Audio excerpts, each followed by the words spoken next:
Taluk sweep ಸಮಿತಿ ವತಿಯಿಂದ ಸಾಗರದ ಕೆಎಸ್ಆರ್ಟಿಸಿ ಬಸ್ ನಿಲ್ದಾಣದಲ್ಲಿ ಇಂದಿರಾ ಗಾಂಧಿ ಸರ್ಕಾರಿ ಪ್ರಥಮ ದರ್ಜೆ ಮಹಿಳಾ ಕಾಲೇಜಿನ ಎನ್ಎಸ್ಎಸ್ ಘಟಕದ ವತಿಯಿಂದ ಮತದಾರರ ಜಾಗೃತಿ ಕುರಿತು ಕಿರು ನಾಟಕವನ್ನು ಪ್ರದರ್ಶಿಸಿದರು.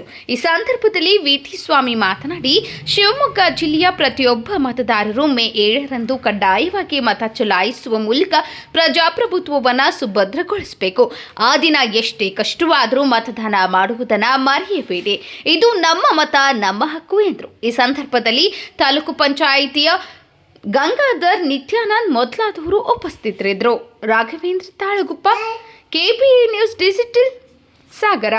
ಏನ್ ಹೇಳಿದ್ರು ನನ್ನ ಮಾತು ಕೇಳಿಸ್ತಿಲ್ಲ. ನೀನು ಭಜನೆ ಬದಲಾಯಿಸ್ತೀಯ, ನಾನು ನೋಡ್ತೀನಿ, ನಿನಗೂ ಒಂದು ಚಾನ್ಸ್ ಕೊಡ್ತೀನಿ, ಬದಲಾಯಿಸು. ಸರಿ ನನ್ನ ಪ್ರಯತ್ನ ನಾನು ಮಾಡ್ತೀನಿ. ಸರಿ, ನಾನು ಬರ್ತೀನಿ, ಬಾ.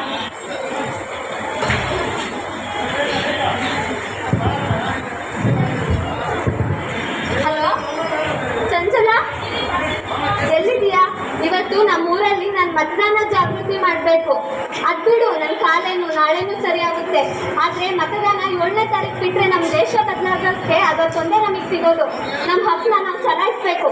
ಬೇಗ ನಮ್ಮ ಸ್ಲೋಗನ್ ಕೋಡ್ ಎಲ್ಲ ತಗೊಂಡು ನನ್ನ ಹತ್ರ ಬಾ, ಬೇಗ ಬಾ, ಆಯ್ತಾ? ಹಾಗೆ ಶ್ವೇತನೂ ಕರ್ಕೊಂಡು ಬಾ. ಒಂದು ಮತ